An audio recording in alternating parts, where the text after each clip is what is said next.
এই যে আপনারা যে জায়গাটায় আসছেন এটাকে কি মনে হচ্ছে আপনার কাছে? আয়নাঘরই মনে হচ্ছে। আয়নাঘর মনে হচ্ছে। এই যে আয়নাঘরটা কিভাবে মনে হলো একটু দেখাবেন কাকা? আপনার কাছে কি মনে হওয়ার কারণটা হলো আয়নাঘরে কিছু ঘটনা তো অতীতে দেখলেন যে যারা হয়তো ভুক্তভোগী হয়ে ছাড়া পাইছে কিংবা মারা গেছে, তার পরিবার, এদের কাছে যা শুনতে পারছি ওখানে 6 ফিটের রুমে 3 জন করে লোক থাকতো। আমরা তো গিয়া দেখি নাই। 3 জন লোক থাকতো, একটা ছিদ্রের মধ্যে 6 জনের প্রশ্নের পায়খানা করতো। বিভৎস কথাবার্তি। সকালে একটু খাবার দিত, দুপুরে একটু দিত, রাত্রে কোনো সময় দিত না।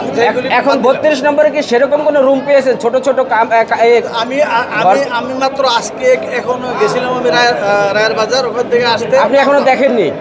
তো প্রিয় দর্শক, আপনাদেরকে আমি একটু দেখিয়ে রাখছি যে এটা হচ্ছে বেসমেন্ট। আপনারা যে জায়গাটা দেখছেন বেসমেন্টের যে গাড়ি আসে এখান থেকে মানুষ নামে এবং এটা লিফটের যে কাঠামো সেটার মতো লাগে। এবং প্রথম যে বেসমেন্ট, আমি প্রথম বেসমেন্টে রয়েছি। আপনাদেরকে আমি সরাসরি এখন সেই আয়নাঘরের সামনে নিয়ে যাব। আসলে যে ভয়াবহ আয়নাঘর সেটা আপনাদেরকে আমি দেখাবো। আসলে আয়নাঘর যে কতটা ভয়ঙ্কর হতে পারে সেই বিষয়টি আপনাদেরকে দেখানোর জন্য আমি লাইভে যুক্ত রয়েছি।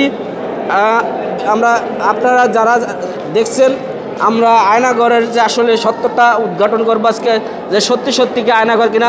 আমি প্রথম বেসমেন্ট থেকে দেখেন, প্রথম যে বেসমেন্ট সেই বেসমেন্ট থেকে আমি দ্বিতীয় বেসমেন্টে যাওয়ার যে গাড়ি নামার যে পথটা, এই গাড়ি নামার পথ দিয়ে আমি নিচে যাচ্ছি। এখানেই নাকি আয়নাঘর রয়েছে।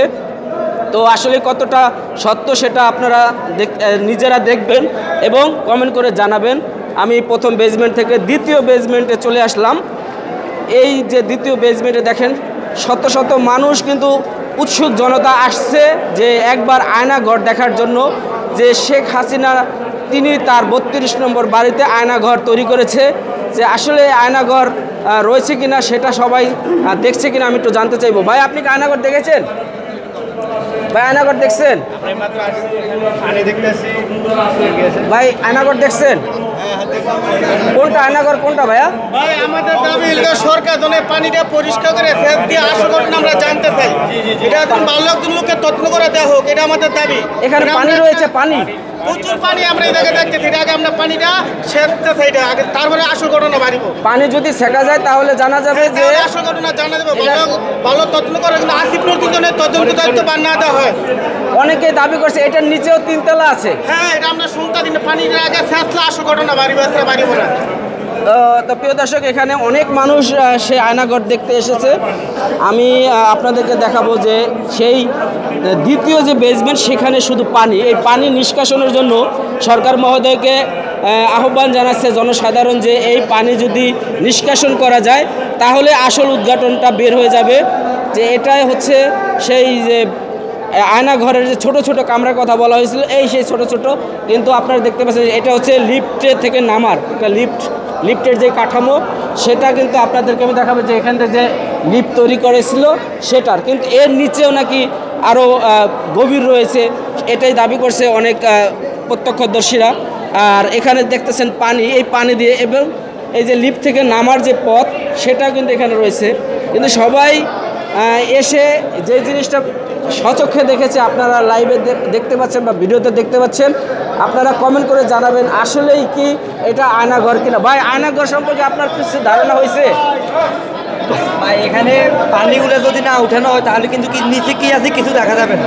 পানিগুলো আগে সেচের ব্যবস্থা করা হোক, এরপরে দেখা যাবে যে নিচে কি আছে আসলে। আচ্ছা, আপাতত কি বুঝলেন?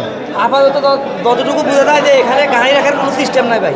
যত কিছু সিস্টেম আছে মানুষকে এনে মানে কিভাবে মানুষের মানে ক্যামেরা থেকে দূরে রাখা যায়, মানুষকে বড় বড় নেতাদেরকে কিভাবে মানে রাখা যায়, গোপনে রাখা যায়, এখানে সম্পূর্ণ ওই সিস্টেমটা, কিন্তু গাড়ি রাখার কোনো সিস্টেম নাই এখানে। যাই হোক, এই আপনারা দেখেন যে এখানে কি গাড়ি রাখা যায় কিনা। পার্কিংয়ের যে অবস্থা, পানি রাখা, এই পানি থাকবে কেন? বেসমেন্টে পানি থাকার কোনো কারণ থাকতে পারে না। তো আমরা এখানে অনেকে কথা বলতেছি এই ব্যাপারে, সেটা একটু জানবো।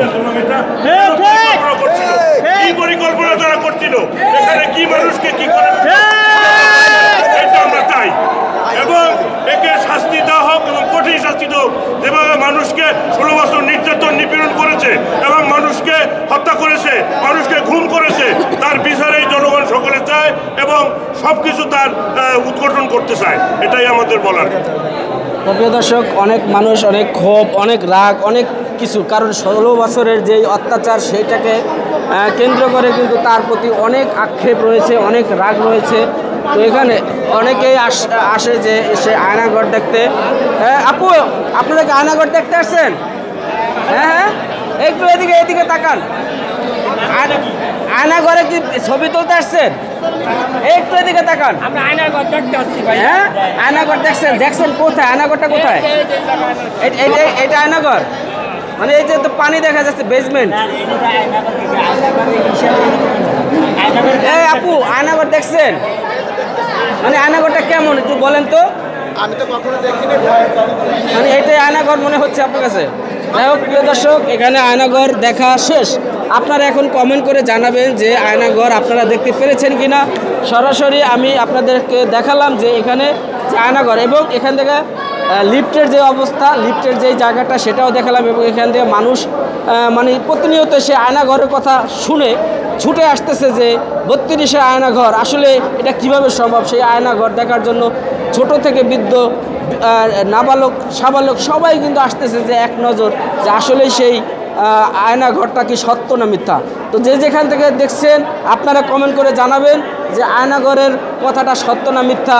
সারা বিশ্ব সবাই কমেন্ট করে জানাবেন, সবাই দেখবেন এবং আসলে এটার সত্যতা আপনারাই বলে যাবেন। তো আজকে আমি বিদায় নিচ্ছি, সবাই ভালো থাকবেন। তো আজকে আমি সাব্বির আহমেদ এখন সময় ফেসবুক পেজ থেকে বিদায় নিচ্ছি। সবাই ভালো থাকবেন। আসসালামু আলাইকুম।